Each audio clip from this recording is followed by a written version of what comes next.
Halo semuanya, Gobreaker kali ini kita akan membahas film Psychokinesis. Ini merupakan film live action. Film ini merupakan film sejenis dengan superhero ala Korea Selatan. Bercerita tentang seorang security bank yang tanpa sengaja mendapatkan berkah kekuatan super gara-gara minum cairan meteor yang bercampur dengan mata air gunung. Bagaimana keseruan konfliknya? Kita langsung ke alur ceritanya. Di awal film kita akan disajikan dengan kesuksesan seorang gadis bernama Romi dalam berbisnis ayam goreng. Namun suasana mengembirakan tersebut tak berlangsung lama. Cerita berlanjut saat segerombol orang datang mengecek-ngecek tempat tersebut dengan tujuan untuk membeli tempat tersebut. Perkelahian di antara mereka pun terjadi. Tanpa sengaja, karena ulah beberapa orang suruhan kontraktor tersebut menyebabkan Ibu Romi meninggal. Beberapa saat kemudian diperlihatkan ada meteor yang mengarah ke bumi dan jatuh di sekitaran hutan, di mana ayah Romi tinggal. Efek dari jauhnya meteor tersebut mengalir ke air yang diminum oleh ayah Romi. Karena tidak mengetahui hal tersebut, ayah Romi mengira jika air yang diminumnya terasa aneh tersebut telah tercemar. 물 줬어요. Ayah Romi bekerja sebagai seorang security. Saat dirinya sedang bekerja, saat itu ia berbincang dengan teman kerjanya. Di situ ia merasa jika perutnya tidak enak. 아침에 약수물을 잘못 먹어서인지 배가 아프네요. Saat malam hari ayah Romi sedang menikmati bandrek di depan minimarket. Karena merasa sakit, dirinya pun menggerang. Hal tersebut mengakibatkan kursi-kursi di sekitarnya bergerak tanpa diketahui sebabnya. Hal tersebut membuat pemilik minimarket mengusirnya karena telah membuat barang-barang di sekitar ia duduk menjadi berantakan. Sesampainya di rumah, ia langsung berbaring dan berniat ingin nyebat dulu. Karena korek yang tak terjangkau oleh tangannya, ia berusaha menggapainya. Namun yang terjadi justru korek api tersebut seperti tertarik oleh magnet. Beberapa saat kemudian Romi menelponnya dan memberitahu jika ibunya telah meninggal. 엄마가 돌아가셔서 Diketahui jika ayah dan ibu Romi telah bercerai saat Romi masih berumur 10 tahun. Dalam suasana duka, tiba-tiba ada keramaian. Dan ternyata itu adalah kontraktor yang membuat ibu Romi meninggal. Kontraktor tersebut memberikan uang dan berkata jika mereka turut berduka cita. Namun Romi tidak mau menerima uang tersebut. Di tengah keramaian tersebut datang seorang pemuda yaitu pengacara Kim. Pengacara dari Romi atau sengketa antar Romi dan kontraktor tersebut. Saat Kim dan ayah Romi berjalan menuju tempat usaha Romi yang sudah terlihat berantakan, kontraktor tadi berniat ingin menjadikan tempat tersebut sebagai kawasan wisata. Tiba-tiba ayah Romi memotong pembicaraan Kim dan mempertanyakan apa sebenarnya yang ia inginkan. Karena ayah Romi merasa jika Kim ada tujuan tertentu. Ayah Romi mempertanyakan apakah Kim menyukai Romi, namun Kim menjawab tidak. Ayah Romi pun bergegas untuk mantog pulang. 너 루미 좋아하냐? 아니요. Di tengah perjalanan, ayah Romi berniat nyebat dulu. Namun seketika ia teringat dengan putrinya yang telah ia tinggalkan sejak kecil. Dirinya pun marah dan mengayunkan tangannya. Tiba-tiba benda yang ada di sekitarnya bergerak dengan sendirinya akibat dari ayunan tangannya tadi. Namun ayah Romi masih belum menyadari hal tersebut. Ayah Romi terlihat tak percaya. Ia segera pulang dan membuktikan apa yang baru saja ia saksikan. Dan benar saja, dirinya dapat menarik korek yang terletak jauh darinya. Bahkan benda-benda di sekitarnya tampak ikut bergerak. Ia pun semakin bingung akan kemampuan yang tiba-tiba ia miliki. Karena kejadian tersebut, ia berencana untuk mendaftar sebagai seorang pesulap dengan harapan dapat dengan cepat menghasilkan uang banyak. 돈 많이 버나? Saat para pedagang sedang berkumpul dan memberikan semangat kepada Romi, mereka membicarakan mengenai beberapa kontraktor yang masih berkeliaran di area pasar tersebut. Sedikit sindiran kondisi sosial pun tergambar dari sini. Saat para pedagang terkesan tidak percaya dengan hasil banding dijelaskan oleh Kim. Semacam tidak ada lagi kepercayaan publik terhadap penegak hukum. Semoga di lingkungan kita keputusan hukum masih baik ya. Kritik sosial guys. Romi berinisiatif untuk membagi para pedagang tersebut. Laki-laki tidur di area tersebut dan yang perempuan kembali ke tempat mereka masing-masing. Namun ayah Romi tidak setuju karena Romi juga ingin ikut tidur di tempat tersebut. Terlihat jika ayah Romi khawatir akan terjadi sesuatu dengan putrinya tersebut. 야, 네가 무슨 도움이 된다고 남아? Ayah Rumi meminta agar mereka pulang, termasuk Rumi. Namun Rumi tidak setuju dengan hal tersebut. Ia tetap pada pendiriannya dan justru mengusir ayahnya. 그냥 가시라고 했잖아요, 좀.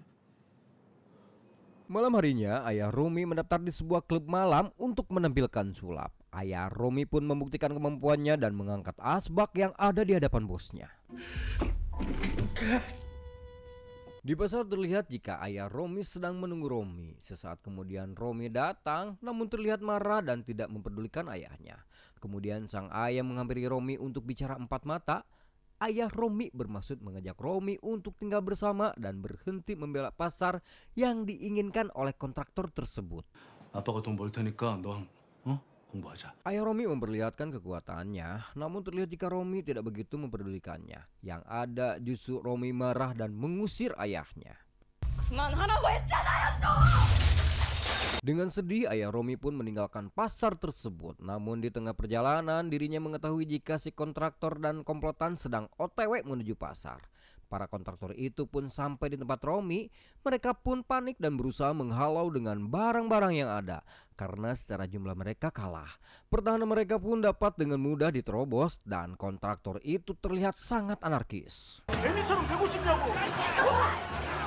Sampai akhirnya ayah Romi pun datang. Ia dapat dengan mudah menyingkirkan orang-orang arogan tersebut dengan kekuatan supernya. Sampai akhirnya ada yang merekam aksi tersebut hingga memanggil polisi. Namun dalam penentuan siapa yang bersalah, polisi pun bingung karena adegan dalam video 19 detik tersebut tidak terlihat adanya pemukulan fisik. Mereka pun bersama-sama keluar dari kantor polisi karena tidak ada bukti yang memberatkan mereka. Beberapa saat kemudian, beberapa orang kontraktor sedang duduk. Mereka dikejutkan dengan benda-benda di sekitar mereka yang berterbangan. Ternyata benda-benda tersebut berterbangan karena ulah ayah Romi. Ternyata ayah Romi membuat benteng yang cukup tinggi dengan tujuan para kontraktor tersebut tidak dapat melaluinya. Orang-orang yang terlihat benda berterbangan tadi melapor ke bosnya. Mereka ingin mengundurkan diri karena takut terjadi sesuatu. Saat Romi dan ayahnya sedang bareng hakan, Romi tampak begitu mengkhawatirkan kondisi sang ayah. Romi khawatir jika kekuatannya yang dimiliki dapat menimbulkan efek buruk bagi kesehatan ayahnya. Namun ayah Romi merasa sebaliknya. Tubuhnya terasa lebih bugar dan tahan lama. Pas lagi bertarung maksudnya mah. 오히려 더 좋아진 것 같아. 변비도 없어지고. Kontraktor dan asistennya diundang oleh atasannya mereka. Atasannya terlihat masih muda, namun siapa sangka di balik senyum manisnya tersimpan kekejaman yang amat sangat. Si kontraktor tadi bonyok dijotos sama pesuruh si atasan. Ia merasa kecewa karena pembebasan lahan tersebut tak kunjung usai. Si kontraktor itu pun diberi waktu 2 hari untuk menyelesaikan masalah pembebasan lahan tersebut.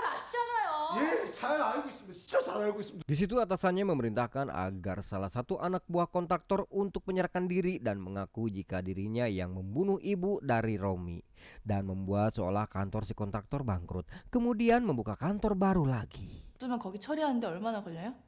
Kemudian kontraktor itu diperintahkan untuk menangkap ayah Rumi dan memenjarakannya.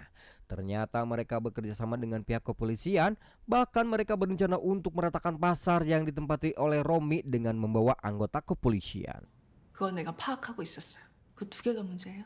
Saat Romi dan orang-orang pasar itu sedang barangakan sesarengan, kemudian salah satu anggota di antara mereka ada yang berteriak, memberitahukan jika mereka masuk berita. Saat melihat bersama, ternyata topik utama yang diangkat adalah kekuatan super yang dimiliki oleh ayah Romi.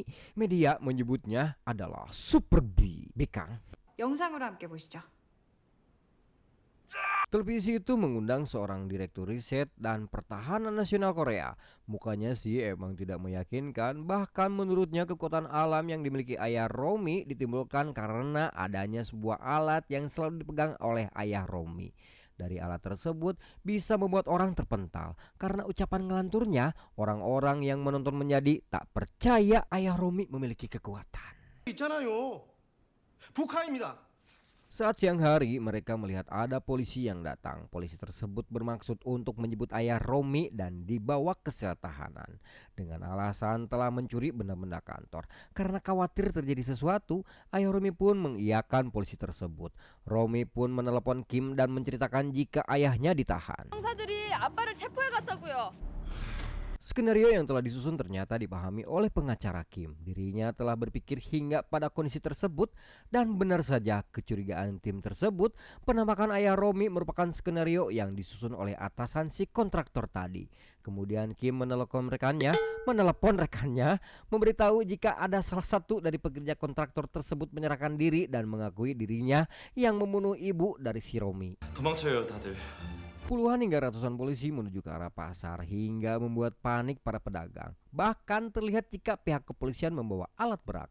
Ayah Romi yang dipenjara ditemui oleh atasan kontraktor tadi dan ditawarkan untuk bergabung menjadi bagian dari mereka. 전 태산건설에서 일하고 있는 사람이에요. Sementara para pedagang masih berusaha agar para polisi tidak bisa masuk.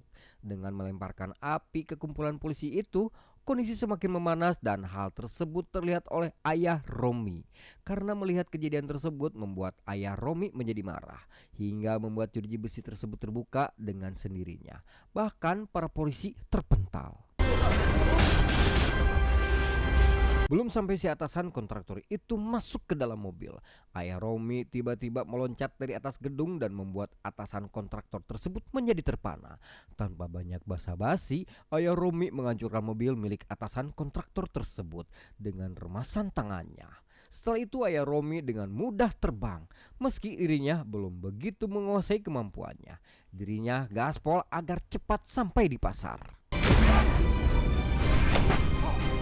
Saat ayah Romi sampai, kondisi sudah parah. Bahkan banyak dari mereka yang terluka. Ayah Romi sempat menyelamatkan salah satu dari mereka yang terjatuh karena kondisi yang semakin buruk. Para pedagang pun sempat menyelamatkan diri dengan berpindah ke gedung lain. Namun sayangnya di situ Romi tertangkap oleh polisi.